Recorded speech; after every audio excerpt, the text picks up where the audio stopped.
குட்டிமணி தங்கதுரை சிலை திறப்பு விவகாரம், கைது செய்யப்பட்டவர் பிணையில் விடுதலை. கொடூர தாக்குதலின் பின்னணியில் முக்கிய சூத்திரதாரியான ராஜபக்ச குடும்பத்தினர், அம்பலமாகும் சதித்திட்டம். இராணுவத்தால் அச்சுறுத்தப்பட்ட ஊடகவியலாளர் மற்றும் அவரது குடும்பத்தினர், ஜனாதிபதிக்கு கடிதம். ஜெனீவாவில் இலங்கைக்கு பேராபத்து, அரசுக்கு ஜிஎல் பீரிஸ் விடுத்துள்ள கடும் எச்சரிக்கை. துணிவிருந்தால் தேர்தலை உடனே நடாத்துங்கள், அரசுக்கு கம்மன்பில சவால். அனுரபைக்கும் வெளிநாட்டு பொறிக்குள் சிக்கப்போகும் ராஜபக்சக்கள். 11 நிறுவனங்களுக்கு இலங்கை மத்திய வங்கி விதித்த கோடிக்கணக்கான அபராதம். ரணில் ஜெயந்த பெர்னாண்டோவின் பெயரில் பரவும் போலி தகவல், அமைச்சு கடும் கண்டனம். பயங்கரவாத தடை சட்டம் விரைவில் நீக்கப்படும், நீதியமைச்சர். பயங்கரவாத தடுப்பு சட்டத்தின் கீழ் 15 வருடங்கள் விளக்கமறியலில் இருந்தவருக்கு பிணை, மேன்முறையீட்டு நீதிமன்றம் உத்தரவு. துறைமுகத்தில் கைவிடப்பட்டுள்ள கோடிக்கணக்கான மதிப்புள்ள வாகனங்கள், சிக்கலில் இறக்குமதியாளர்கள். தொடர்பான விரிவான செய்திகள். வெலிக்கடை சிறை கலவரத்தில் படுகொலை செய்யப்பட்ட தமிழீழ விடுதலை இயக்கத்தின் முன்னாள் தலைவர் தங்கதுரை மற்றும் முன்னாள் செயல் அதிபர் குட்டிமணி ஆகியோரின் உருவச்சிலை திறப்பு ஏற்பாடு செய்திருந்த கந்தசாமி சதீஷ் நேற்றைய தினம் கைது செய்யப்பட்ட பின்னர் பிணையில் விடுதலை செய்யப்பட்டுள்ளார். வல்வெட்டித்துறையில் எதிர்வரும் 25ஆம் தேதி மேற்படி உருவச்சிலை திறந்து வைப்பதற்கான ஏற்பாடுகள் இடம்பெற்று வந்தது. இதன்போது ஏற்பாட்டு குழுவில் ஒருவரான வல்வெட்டித்துறை நகர சபையின் முன்னாள் உபதவிசாளர் கந்தசுவாமி சதீஷ் போலீசாரால் நேற்று விசாரணைக்கு அழைக்கப்பட்டார். தொடர்ந்து விடுதலை புலிகளை மீளுருவாக்கம் செய்ய முற்பட்டார் என குற்றம் சுமத்தப்பட்டு அவர் கைது செய்யப்பட்டார். அதன் பின்னர் அவர் பருத்தித்துறை நீதவான் நீதிமன்றத்தில் முன்னிலைப்படுத்தப்பட்டார். இதன்போது அவரை நீதவான் பிணையில் விடுவித்து நாளை புதன்கிழமை வரை வழக்கை ஒத்திவைத்தார். அதேவேளை நாளை வரை உருவச்சிலை திறப்பு விழா ஏற்பாடுகளுக்கு நீதவான் தடை விதித்தார். 1983ஆம் ஆண்டு ஜூலை வன்முறையின் போது வெலிக்கடை சிறைச்சாலையில் தடுத்து வைக்கப்பட்டிருந்த தங்கதுரை மற்றும் குட்டிமணி உள்ளிட்ட 53 தமிழ் அரசியல் கைதிகள், சிறை அதிகாரிகள் மற்றும் கைதிகளால் படுகொலை செய்யப்பட்டமை இலங்கை வரலாற்றில் ஒரு கருப்பு பக்கமாகும். இந்த வரலாற்று நிகழ்வை முன்னிறுத்தி முன்னெடுக்கப்படும் சிலை திறப்பு விழா ஏற்பாடுகளால் தற்போது பரபரப்பு ஏற்பட்டுள்ளது. முன்னாள் ஜனாதிபதி கோட்டாபய ராஜபக்சவை உடனடியாக கைது செய்து சட்டத்தை நடைமுறைப்படுத்த வேண்டும் என ஈஸ்டர் நீதிக்கான மக்கள் கூட்டமைப்பின் அழைப்பாளர் சமீர பெரேரா வலியுறுத்தியுள்ளார். இலங்கை அரசுக்கு சொந்தமான பல மில்லியன் டாலர் பெறுமதியான பணம் வெளிநாடுகளில் பல்வேறு பினாமி பெயர்களில் ராஜபக்சக்கள் வைத்திருப்பதாக குற்றச்சாட்டுகள் ஏற்கனவே எழுந்துள்ளன.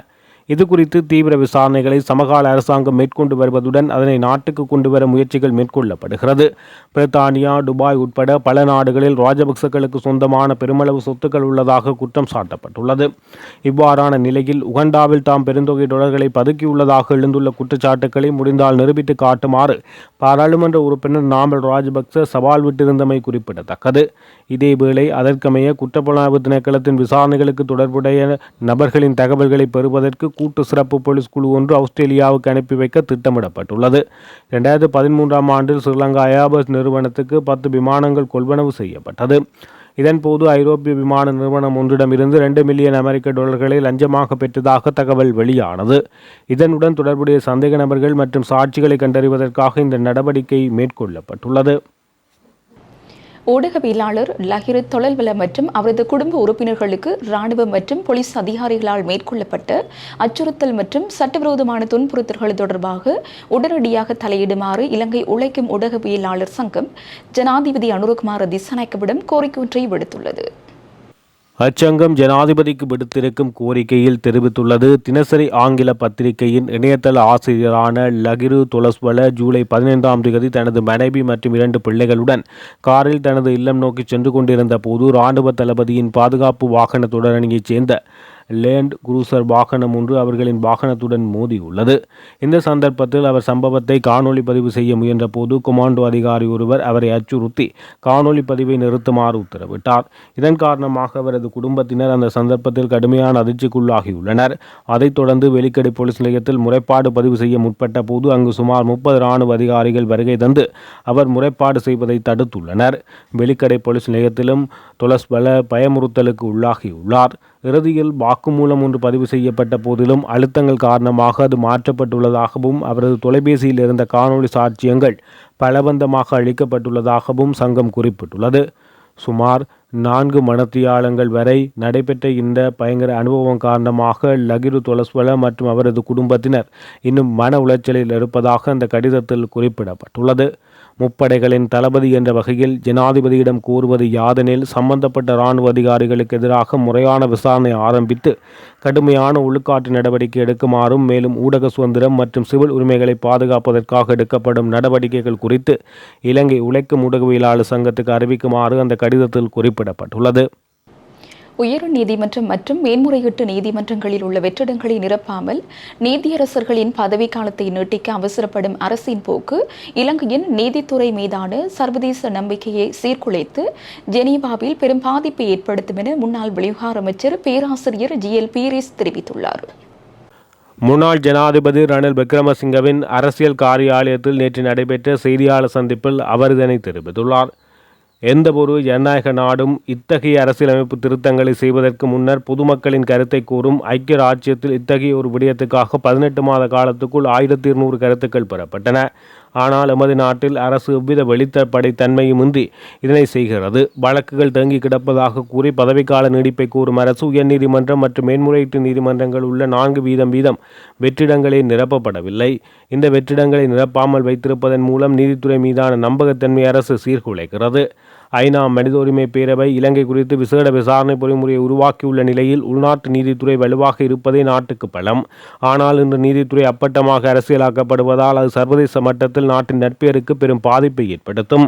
எதிர்வரும் செப்டம்பர் மாதம் நடைபெறவுள்ள மனித உரிமை பேரவையின் அமர்வில் இந்த விவகாரங்கள் இலங்கைக்கு எதிராக பயன்படுத்தப்படலாம். தனிநபர் நன்மைக்காக அல்லது குறுகிய அரசியல் நோக்கத்துக்காக முழு நாட்டையும் சர்வதேச நெருக்கடிக்குள் தள்ளுவது கண்டிக்கத்தக்கது. சட்டத்தரணிகள் சங்கம் உள்ளிட்ட சிவில் சமூக அமைப்புகள் இந்த பதவிக்கால நீடிப்புக்கு கடும் எதிர்ப்பை தெரிவித்துள்ள போதிலும் அரசு அவற்றை காது கொடுத்து கேட்கவில்லை என குற்றம் சாட்டியுள்ளார். ஜனாதிபதி அனுரகுமார திசாநாயக்க மீதான மக்கள் நம்பிக்கை 75% உயர்வடைந்துள்ளது என்று மாற்றுக் கொள்கைகளுக்கான கேந்திர நிலையம் வெளியிட்டுள்ள அறிக்கை முற்றிலும் போலியானது என பிவித்ருஹெல உரிமைய கட்சியின் தலைவரும் முன்னாள் அமைச்சருமான உதய கமன்பில தெரிவித்துள்ளார். கொழும்பில் உள்ள தமது கட்சி அலுவலகத்தில் நேற்று நடைபெற்ற ஊடகவியலாளர் சந்திப்பில் அவர் இதனை தெரிவித்தார். இதுகுறித்து உதய கமன்பில மேலும் தெரிவிக்கையில் 22 மில்லியன் மக்கள் தொகையை கொண்ட இலங்கையில் வெறும் 1240 பேரை மட்டும் கொண்டு மேற்கொள்ளப்பட்ட இந்த ஆய்வு ஒட்டுமொத்த நாட்டு மக்களின் கருத்தாக பிரதிபலிக்காது.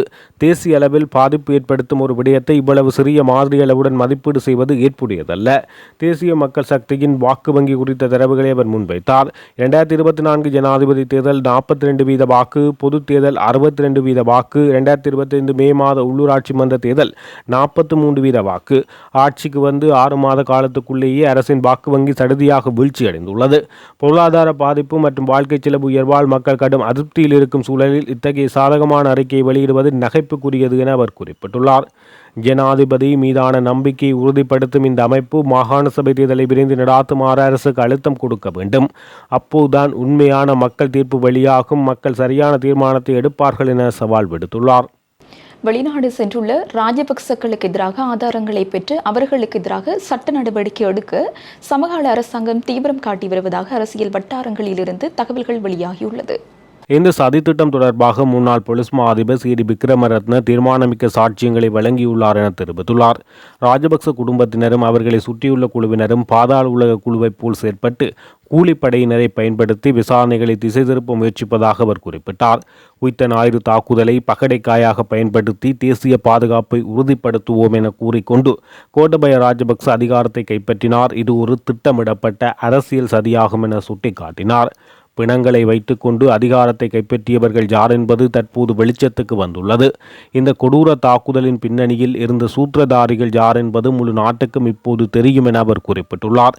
சிங்கள பௌத்த அடையாளத்தை பாதுகாப்பதாக கூறிக்கொண்டு முன்னெடுக்கப்பட்ட பெருமளவிலான மோசடிகளும் குற்றங்களும் தற்போது அம்பலமாகி வருகிறது. உண்மையான பௌத்தர்கள் இத்தகைய கொடூர அரசியலுக்கு ஒருபோதும் ஆதரவளிக்க மாட்டார்கள் என தெரிவித்துள்ளார். மத தலைவர்களை கூட ஏமாற்றி அதிகாரத்தை கைப்பற்றிய இந்த சீரழித்த அரசியலுக்கு முற்றுப்புள்ளி வைக்க வேண்டுமென வலியுறுத்தினார். தற்போதைய அரசாங்கமும் ஜனாதிபதியும் இந்த விசாரணைக்காக மேலும் தாமதிக்காமல் உடனடியாக செயற்பட்டு குற்றவாளிகளுக்கு தண்டனை வழங்க வேண்டும் என சமீர பெரேரா குறிப்பிட்டுள்ளார். இதை மேலும் ஓரிரு மாதங்களுக்கு இழுத்தடிக்க வேண்டாம் எனவும் இந்த சதித்திட்டங்களுக்கு முற்றுப்புள்ளி வைத்து மக்களுக்கு நீதியை நிலைநாட்டுங்கள் என அவர் அரசாங்கத்திடம் கோரிக்கை விடுத்துள்ளார். 11 அறிக்கையிடல் நிறுவனங்களுக்கு மொத்தம் 1.46 கோடி ரூபாய் நிர்வாக அபராதம் விதிக்கப்பட்டுள்ளதாக இலங்கை மத்திய வங்கியின் நிதி உளவறிதல் பிரிவு அறிவித்துள்ளது. 2006 ஆண்டின் 6ஆம் இலக்க நிதி கொடுக்கல் வாங்கல் அறிக்கையிடல் சட்டத்தின் விதிகளை மீறியமைக்காகவே இந்த நடவடிக்கை எடுக்கப்பட்டுள்ளதாக குறிப்பிடப்படுகிறது. பண மோசடி எதிர்ப்பு மற்றும் பயங்கரவாதத்துக்கு நிதி அளிப்பதை தடுப்பதற்கான இலங்கையின் ஒழுங்குமுறை அமைப்பாக செயற்படும் நிதி உளவறிதல் பிரிவு கடந்த 2025 ஆண்டு அக்டோபர் முதல் 2026 ஆண்டு மார்ச் வரையிலான காலப்பகுதியில் இந்த சட்டத்தின் மற்றும் 19(1), 19(2) பிரிவுகளின் கீழ் இந்த அபராதங்களை விதித்துள்ளதாக சுட்டிக்காட்டப்பட்டுள்ளது. குறிப்பிட்ட நிறுவனங்களில் கண்டறியப்பட்ட விதிமுறைகளின் தன்மை மற்றும் தீவிரத்தன்மையின் அடிப்படையிலேயே இந்த அபராத தொகை தீர்மானிக்கப்பட்டுள்ளது. இந்த நிலையில் அபராதமாக வசூலிக்கப்பட்ட அனைத்து தொகையும் திரட்டிய நிதியத்தில் சேர்க்கப்பட்டுள்ளதாக மத்திய வங்கி உறுதிப்படுத்தியுள்ளது.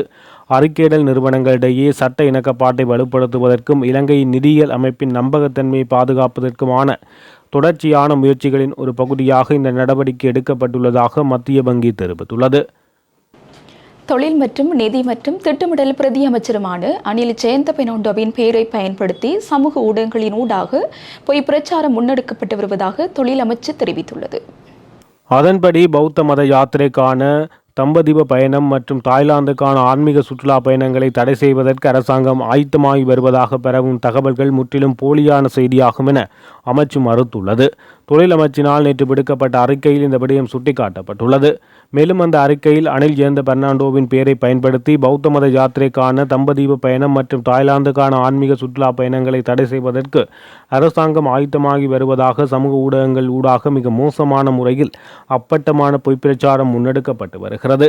இந்த போலி பிரச்சாரம் நாட்டின் பல்லின சமூகங்களுக்கு இடையிலான சகவாழ்வை சீர்குலைக்கும் ஒரு சதியாகும். பொதுமக்களை திசை திருப்பி தவறாக வழிநடத்தும் நோக்கில் பரப்பப்படும் இத்தகைய கீழ்த்தனமான போலி பிரச்சாரங்களை தொழிலமைச்சு மிக வன்மையாக கண்டிப்பதுடன் இது குறித்து மிகவும் ஆழ்ந்த கவலையும் அருவருப்பையும் தெரிவித்துக் கொள்கிறது. அமைச்சரினால் இவ்வாறானதொரு கருத்து வெளியிடப்பட்டதாக கூறப்படும் குற்றச்சாட்டுகள் முற்றிலும் சோடிக்கப்பட்டவை. அமைச்சர் ஒருபோதும் அத்தகையதொரு கூற்றை வெளியிடவில்லை. குறிப்பாக இலங்கையின் சமூக அரசியல் மற்றும் மத நல்லிணக்கத்தை சீர்குலைப்பதை நோக்கமாக கொண்டு குறுகிய அரசியல் நிகழ்ச்சி நிரல்களை பின்தொடரும் சில குழுக்களால் இந்த வதந்திகள் திட்டமிடப்பட்ட முறையில் பரப்பப்பட்டு வருவதாக தெரிவிக்கப்பட்டுள்ளது. பயங்கரவாத தடை சட்டத்தை விரைவில் நீக்குவதற்கான நடவடிக்கைகள் முன்னெடுக்கப்பட்டு வருவதாக நீதியமைச்சர் ஹர்சன நாணயக்கார சற்று முன் பாராளுமன்றத்தில் தெரிவித்தார். பல தசாப்த கால பழமையான சட்டத்தை ஒழிப்பதற்கான தீர்க்கமான நடவடிக்கையாக புதிய சட்டம் மூலம் ஏற்கனவே அமைச்சரவையால் நியமிக்கப்பட்ட குழுவினால் அங்கீகரிக்கப்பட்டுள்ளதாக அவர் சுட்டிக்காட்டினார். புதிய சட்டத்துக்கு ஒப்புதல் அளிக்கப்பட்டவுடன் பயங்கரவாத தடை சட்டம் ஒழிக்கப்படும் என அமைச்சர் உறுதிப்படுத்தினார். பயங்கரவாத தடை சட்டத்தின் கீழ் விசாரணைகளின்றி நீண்டகாலமாக தடுத்து வைக்கப்பட்டுள்ள நபர்கள் சம்பந்தப்பட்ட மேல் நீதிமன்றத்தின் ஊடாக பிணை கோரி விண்ணப்பிக்கலாம் என ஹர்சன நாணயக்கார விளக்கம் அளித்தார். பிணை வழங்குவது அரசாங்கத்தின் கொள்கை முடிவு அல்ல என்றும் இதுபோன்ற விவகாரங்களில் நீதித்துறை சுதந்திரமாக செயற்படுகிறது என அவர் தெளிவுபடுத்தினார். பயங்கரவாத தடுப்புச் சட்டத்தின் கீழ் கைது செய்யப்பட்டு சுமார் 15 வருடங்களாக விளக்கமறியலில் வைக்கப்பட்டிருந்த நபர் ஒருவருக்கு பிணை வழங்கி மேன்முறையீட்டு நீதிமன்றம் உத்தரவிட்டுள்ளது. முறையான வழக்கு விசாரணைகள் எதுவுமின்றி இவ்வாறு நீண்ட காலம் தடுப்பு காவலில் வைக்கப்பட்டிருந்தமையானது அவரை பிணையில் விடுவிப்பதற்கு போதுமான விசேட சூழ்நிலை காணப்படுவதாக தெரிவித்து நீதிமன்றம் இதன்போது தீர்ப்பளித்தது. குறித்த பிரதிவாதி பிணை மனுவை தாக்கல் செய்ய போது சுமார் 15 வருட காலம் சிறை வைக்கப்பட்டிருந்ததை சுட்டிக்காட்டிய நீதிமன்றம் அவர் கைது செய்யப்படும் போது 26 வயதுடைய இளைஞனாக இருந்தார் எனவும் வழக்கு விசாரணை எதிர்பார்த்த அவரது இளமை காலத்தின் மிக முக்கியமான பகுதி சிறையில் கழிக்க நேரிட்டுள்ளதாக குறிப்பிடப்பட்டுள்ளது. நீண்ட காலமாக விசாரணை செய்யப்பட்டு வரும் இந்த பயங்கரவாத வழக்கின் 3வது பிரதிவாதியான தம்பையா பிரகாஷ் அல்லது தனுஷ் என்பவருக்கு பிணை வழங்குவதை நிராகரித்து கொழும்பு மேல் நீதிமன்றம் பிறப்பித்த உத்தரவை ரத்து செய்தே மேன்முறையீட்டு நீதிமன்றம் இந்த தீர்ப்பை வழங்கியுள்ளது. இந்த தீர்ப்பானது நீதிபதிகளான பிரதீப் கெட்டியாராச்சி மற்றும் பி குமாரரத்னம் ஆகியோர் அடங்கிய நீதியரசர்கள் அமர்வு இந்த உத்தரவை அறிவித்தது. ஹம்பாந்தோட்டை துறைமுகத்தில் நிறுத்தப்பட்டுள்ள வாகனங்களுக்கு விதிக்கப்படும் அதிகப்படியான தடுத்து வைத்தல் கட்டணங்கள் காரணமாக இறக்குமதியாளர்கள் இறக்குமதி செய்யப்பட்டுள்ள சுமார் 1000 சொகுசு கார்களை விடுவிக்காமல் இருப்பதாக இலங்கை சுங்கத்துறை வட்டாரங்கள் தெரிவிக்கின்றன. ஹம்பாந்தோட்டை துறைமுகத்தில் சுமார் 40,000 இறக்குமதி செய்யப்பட்ட கார்கள் நிறுத்தப்பட்டுள்ளது. இவை மறு ஏற்றுமதி மற்றும் போர் காரணமாக துபாய் போன்ற நாடுகளுக்கு அனுப்ப முடியாததால் இந்த வாகனங்களில் பெரும்பாலானவை இறக்கப்பட்டுள்ளதாக கூறப்படுகிறது. இதேவேளை மறு ஏற்றுமதிக்காக ஹம்பாந்தோட்டைக்கு வரும் வாகனங்கள் தடுத்து வைக்கப்படும் கட்டண சிக்கலை எதிர்கொண்டுள்ளதாக தகவல் வெளியாகியுள்ளது. கடந்த சுமார் 6 ஆண்டுகளுக்கு முன்பு இறக்குமதி செய்து ஹம்பாந்தோட்டை துறைமுகத்தில் நிறுத்தியிருந்த சுமார் 2 கோடி ரூபாய் மதிப்புள்ள ஒரு சொகுசு காரை விடுவிக்க முயன்ற போது இலங்கை இறக்குமதியாளர்கள் கிட்டத்தட்ட 5 கோடி ரூபாய் தடுத்து வைப்பு கட்டணம் செலுத்த வேண்டிய கட்டாயத்துக்கு உள்ளாகியுள்ளனர் என சுங்கத்துறை தெரிவித்துள்ளது. இந்த தடுத்து வைப்பு கட்டணத்துடன் வாகனத்தின் விலை தற்போது 7 கோடி ரூபாவாக உயர்ந்துள்ளதாகவும் வாகனத்தின் விலை அதன் உண்மையான விலையை விட கிட்டத்தட்ட 3 மடங்கு அதிகரித்துள்ளதாக சுங்கத்துறை அதிகாரி தெரிவித்துள்ளார். அதிகப்படியான தடுத்து வைப்பு கட்டணம் காரணமாக வாகனத்தை விடுவிக்கும் முயற்சிகள் இறக்குமதியாளர் பலர் கைவிட்டுள்ளதாக தெரிவிக்கப்படுகிறது. ஹம்பாந்தோட்டை துறைமுகத்தின் நிர்வாகம் ஒரு சீன நிறுவனத்துக்கு மாற்றப்பட்ட பின்னரே இந்த நிலைமை ஏற்பட்டுள்ளதாக சுங்கத்துறை அதிகாரிகள் தெரிவிக்கின்றனர். இத்துடன் ஜெஃப்னக்லரியின் மதிய நேர பிரதான செய்திகள் நிறைவடைகின்றன. மேலதிக செய்திகளை அறிந்து கொள்ள www.jeffnaglery.lk என்ற இணையதளத்தினூடாக இணைந்து கொள்ளுங்கள்.